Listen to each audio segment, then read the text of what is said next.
Good morning and welcome to this weekly market update from AGM Markets. Today is the 10th of March 2014. What we'll do today is go through some technical analysis on Euro dollar, cable dollar, Swiss, Aussie and gold. Just got some nice clean charts up today. I'm going to review what has been, because we did a video on Friday, so I'm going to review quickly what happened in NFP, how that may impact the markets over the next sort of week. And yeah, just go through the setups that I think are in play and are should be of interest for this week in any interesting levels, etc. For any new followers out there, we have 3 moving averages on each of the charts. The red one is a 50 simple moving average, the purple is 100 simple, and the gold is a 200 simple. And we'll not make any trade calls recommendations in this video. You trade at your own risk. If you could please read our full disclaimer on our website, which is www.agmmarkets.com. First of all, actually, let's have a quick look at Forex calendar for this week. I've just gone on Forex Factory for this one, but we do have one on the website, of course. It's a fairly quiet week in terms of sort of high impact news. So I mean, when I say high impact, I mean the red news here, because that's what really moves it. I mean, the yellow news doesn't really move the markets at all, to be honest with you, but some of the orange stuff does. But let's just focus on the main news out this week. So on Tuesday we got some Aussie and Japanese data overnight, so if you trade the Aussie dollar or yen, that would be useful for you. We've got the BOJ press conference. 10:30 AM GMT on Tuesday with UK manufacturing production numbers forecasted at 0.3%. The previous number was 0.3%.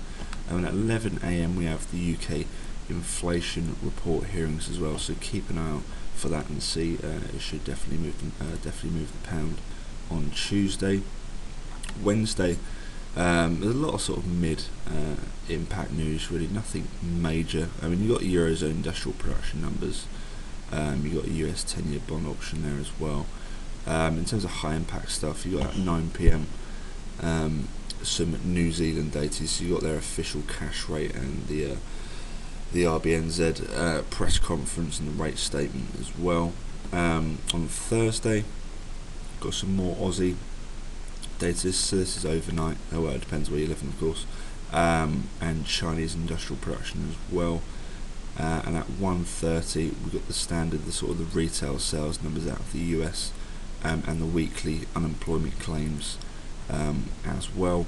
In terms of retail sales, an interesting one because the previous was minus 0.4%, so we're expecting a much better number this week at 0.3%. For the weekly jobless claims forecast at 334,000, previous was 323. So we're expecting some better data here, and this is following from the NFP last week, which was on Friday, a much better number, of course. So and yeah, to finish off the week on the Friday, the only major real data, to be honest with you, is at 1:30 or the US PPI month and of course core PPI as well, and that's expected to stay the same from the previous month from 0.2%.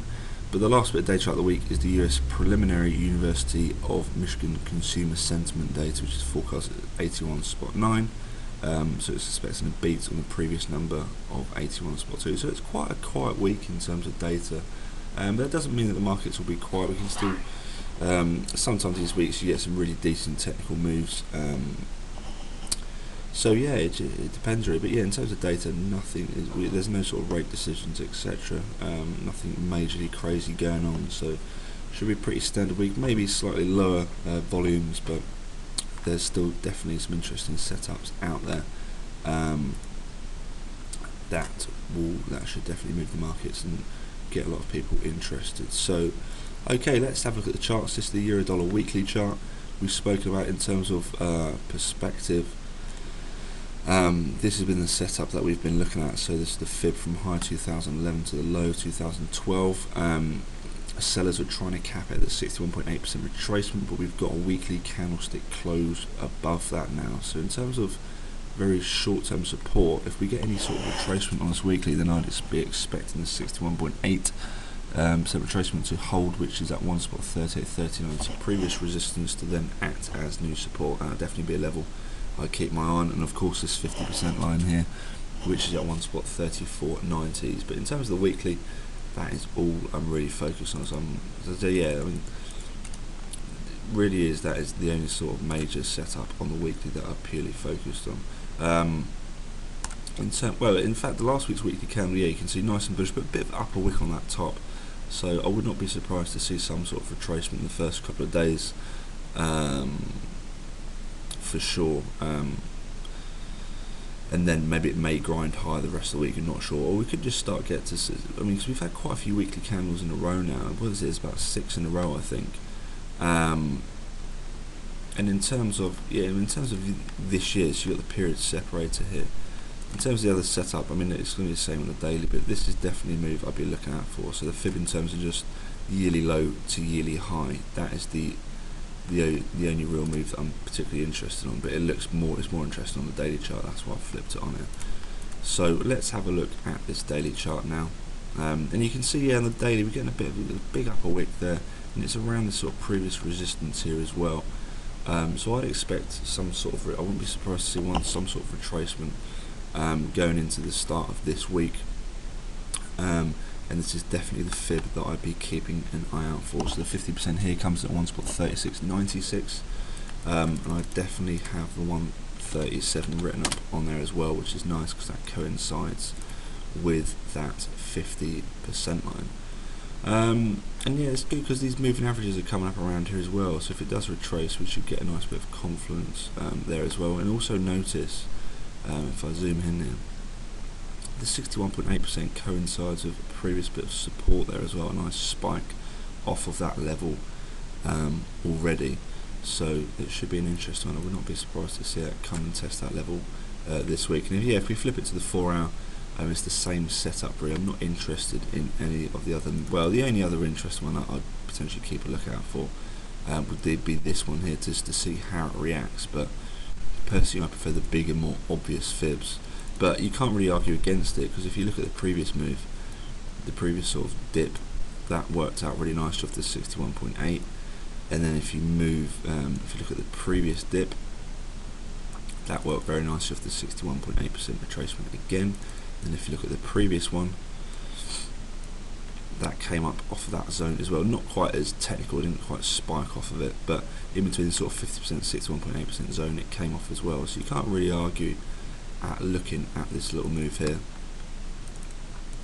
But it's not as high odds play as this move here, but of course we're still a long way away from that. But yeah, so in terms of this, I mean, if you look at the sort of the 1 hour chart, that is definitely a move I'll be keeping an eye out for, just to see how it reacts. And it is interesting because that 50% there, you can see we've had a previous spike off of that level as well, so we could get some decent action around that level. But that's of course if it does retrace. There's nothing stopping it ripping higher, but I'd say the odds would be for some sort of retracement going into this start of this week, definitely for the next couple of days. Cable on the weekly, you can see it's just stalling at these highs here, at the sort of the 2009 resistance sort of level here, pretty much the one sort of 67, 70s. So I definitely expect, similar to Euro, some sort of retracement going into the start of the week. So there's definitely some indecision here. If you look at last week's weekly candle, it's pretty much a doji candle. And you can see it's just stalling at these highs of 4 weekly candles in a row now, sort of tested these 167.70s and failed to close above. So I'd expect some sort of retracement going into week. And of course, in terms of the weekly, if you're a weekly chart player, this is the fib that the only fib that I'm interested in this weekly chart. Of course, we're still a long way away from that. And also notice actually on the weekly, these moving averages are crossing up, which is interesting. So if we do get some sort of retracement, it should be a decent, because it's a really nice pure move. It's a solid uptrend in 2013. If we do get some sort of retracement down to this 50%, then it should act really nicely. In terms of the shorter term charts, I mean the daily, because the weekly and the daily, that big fib, it's exactly the same move, so it's just from down here. Of course we're still a mile away from that. So in terms of the shorter term charts, looking from a sort of weekly perspective on the 4 hour, this is the move that I've been keeping an eye out for. But it hasn't really retraced. So I thought when it was flagging here, you thought it'd continue to flag down towards the 50%. But we got bought off these round numbers. We spoke about it last week in terms of you're a round number player. So in terms of like sort of 50 pip increments, we've got the 166s there, and then if you draw the 166.50s, and then if you draw 167s,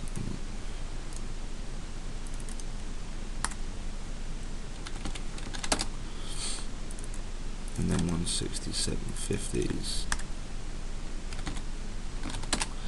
they've been acting really nicely in terms of support and resistance. You see we came back down here, tested these 166.50s, rotated higher, got sold off at the 167s, got some nice support here at the 166.50s, and you can see now we're currently sitting just above the 167s there, and it's trying to post a 4-hour candle above along with this 50 SMA. So this is the only real, the way that I'm personally looking at it in a minute, because it is just very choppy. But it's chopping inside these sort of range, these 50 pip increments. You just got to keep an eye on the price action and see if you get a nice sort of reversal candle. For example, this forms a nice hammer here. There's nothing that's stopping it rotating high towards this 167.50s, and you can scalp a sort of a nice sort of 40-50 pips from that. So in terms of intraday moves, that's and you can see it is making it's making high lows here. So it's forming a sort of mini uptrend at the minute, and yeah, it's quite an interesting one. Especially if you look at it on the 1 hour as well, some nice candles. I mean, this previous support, you can see the 167s, lovely 1 hour hammer forming here, so there's nothing stopping it grinding higher, and that's really the only way that I'm looking at it this week, unless we get some sort of clear move either side. If we get a clear move down here, then I'll definitely keep an eye on this big fib, but that's the only fib I'm personally looking at. The only other way is by these nice round numbers, because they've been playing very nicely indeed. Okay, let's have a look at dollar Swiss. Dollar Swiss in terms of the weekly. I mean, I've left this level up from last week because it's the only level I'm majorly interested on this weekly. It's just in grind lower mode. We've had 5 weekly candles in a row which have been bearish, and it really is. I mean, we've broken the 2013 lows at around the 88.50s. And the 88 handle, and it's just grinding low, and this is the next key support. The reason is just because it was key support back in 2011. So in terms of the weekly, that is the key line, key support that I'm looking at. But of course we're still we're still 170 pips away from that. If we do get a retracement on this weekly, then this is the, I'll draw this fib up on the daily, you see it, but this is the move here in terms of sort of sell opportunities, is that move. So the fib from the high of 2014 to the low, we can see that on the daily here as well. So that's the key swing high and swing low that I'm keeping an eye out for. You can see also, similar to Euro, it coincides, these moving averages are coming around here as well, the sort of 50%, so we do get some sort of bounce this week or even next week. Then yeah, that's definitely the move I'll be keeping a look out for. If we flip it to the 4 hour, if you're looking at more sort of aggressive selling opportunities, then that's the most recent swing low to keep an eye out for. There's nothing stopping it doing a nice little retracement. So of course it's still got a long way down to that key support that we flipped to on the weekly. If it does get a nice retracement up towards this 50% or 61.8, whatever you like to play, then yeah, I'll be personally keeping an eye on the price action. If we get a nice sort of reversal candle, then I wouldn't be surprised to see that continue to grind towards the downside. Then yeah, it's the same in the 1 hour, to be honest with you, exact same setup. And yeah, that's pretty much it in terms of dollar Swiss. It's the only really things I'm looking at. If we flip to the Aussie on the weekly, we spoke about the move that that I'm personally looking at on this weekly chart is this one here. So the recent swing high, this recent swing high of 2013 to the low of 2014. The 50% here comes in at 0.9208. So that coincides nicely with a nice round number. I've done the complete wrong one on there. 0.92, isn't it? Yeah, 92s coincides lovely with that that 50%, and I think we will continue to grind higher this week. Nice bullish candle. We do have a bit of lower wick, but I think yeah, within the first day or two maybe be a nice bit of retracement, but I think we'll grind higher for the rest of the week here. It all sort of depends on the Chinese data, I think. So obviously there's a big correlation with the Aussie. We get some bullish Chinese data, then I think we'll get a nice grind high here on the Aussie. And yeah, that's the same move on the daily in terms of the big sort of selling area. You can see we're getting capped at the 200 SMA here, which is interesting to see. So I wouldn't be surprised to see it maybe come back down towards this 100-day moving average, and then rotate higher. And interestingly, the fib that I'm looking out for, which coincides with that 100-day, is this move here. So this is the 4-hour recent swing low, significant recent swing low to swing highs. It's a pure move as well. It's a lovely uptrend, and it's getting a nice pure downtrend. We haven't quite reached down towards this 50% yet, but I wouldn't be surprised to see. I mean, you can see it sort of bouncing off these sort of previous highs around here. Well, this key previous high around here, 2014, which is acting as new support. So maybe it won't come back and down and reach this 50%. It does like to play off the 38.2s actually, so I think that's what it's doing at the minute. But I'll still keep it on it just in case it does come back down, because I think if it gets some interesting price action for that 50%, I think that'll be a really nice move for sure. That's the forex done. Let's have a look at the gold. The gold is currently getting stuck around the. This is the weekly. It's currently getting stuck around the 50-day moving average, but we can see we are above it now. So I personally think it will just act as support, and you can see it's already tested it, and is already forming some sort of small lower wick on this current candle. So in terms of the weekly, I think it's just going to keep on grinding high and grinding high towards the sort of 100-day and 200-day moving average. But of course, it has crossed below now, so a lot of people will see that as a selling signal. But it is quite a lagging selling signal. But in terms of the longer term players, a lot of people will see that as. I mean, you can see it hasn't crossed down for absolutely ages. Christ, I think the last cross. The last time it crossed was way back here in 2001, so yeah, it is a long time since we've had the cross of the 100-day, the death crosses, it's called, 100-day and 200-day moving average. And in terms of fibs, really, in terms of this weekly, this is the one that I personally be looking out for. Of course, we're obviously miles away from it yet, but in terms of you longer term players out there, the fib, that is 2012 high, down towards the 2013 low. And then the other move, which is a bit more interesting for the sort of shorter term players, on this weekly, is that recent swing high there of 2013 to the low of 2030. You can see we're sort of getting capped at this 61.8% retracement at the minute. But I think it did just about close above it, so I'd expect it to just grind higher, to be honest with you. But it's not an amazingly interesting fib, to be honest. If we flip it to the daily, in terms of fibs, in terms of buying opportunity fibs, that is the one that I'll personally be looking out for. If we get some sort of retracement down towards this sort of 50% zone, then I'd keep an eye on that, and also coincides this little previous resistance around here as well, which could act as new support.